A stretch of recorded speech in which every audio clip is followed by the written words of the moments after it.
The Georgia Bureau of Investigation wants to expand its statewide gang task force to Macon. The agency hopes to open a new collaborative office downtown. Mayor Lester Miller says it's more than a year in the making and another step in his violence prevention program. Anthony Montalto shows you where they hope to set up shop. This building you see here behind me used to house a Department of Transportation office that monitored traffic on I-16 and I-75. Now the GBI says it's going to monitor another type of traffic, gang and drug activities in Macon and the surrounding areas. We are excited too, Mayor, to see this partnership come to life. It's a partnership some Bibb County leaders hope drastically reduces the amount of gang activity in Macon.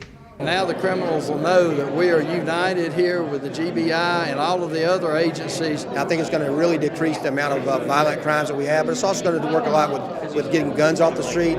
The GBI may soon have a new home for its gang task force in central Georgia, a hub serving the whole region. We moved into the middle Georgia area around 2020, but we really never had a firm home, to operate from until today. Bibb County Sheriff David Davis says gang activity leads to many of Macon's violent crimes. He says working with other agencies in the new office will allow law enforcement to band together. We will be able to create a united front with state agencies, local agencies, other surrounding agencies. A bond they hope will deter crime and make central Georgia safer. This has been in a process for a while. It doesn't happen overnight, but I believe with this group working together, we're going to see some tremendous changes very soon. Mayor Miller says they want to work pretty quickly to open the office.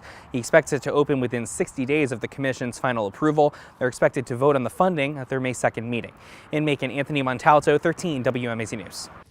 And Mayor Miller says they hope to turn the office into a state-of-the-art facility that will become a model for agencies all across the Southeast. The Attorney General's office recently reported around 71,000 people statewide were gang affiliated, and the state had around 1,500 gang networks. In 2018, a survey showed 155 school districts reported gang activity. The GBI reports its gang task force investigated more than 400 cases in 100 counties in 2021 and charged more than 170 gang members. Lawmakers focused on gangs this legislative session, passing a bill imposing a mandatory minimum sentence for gang recruitment.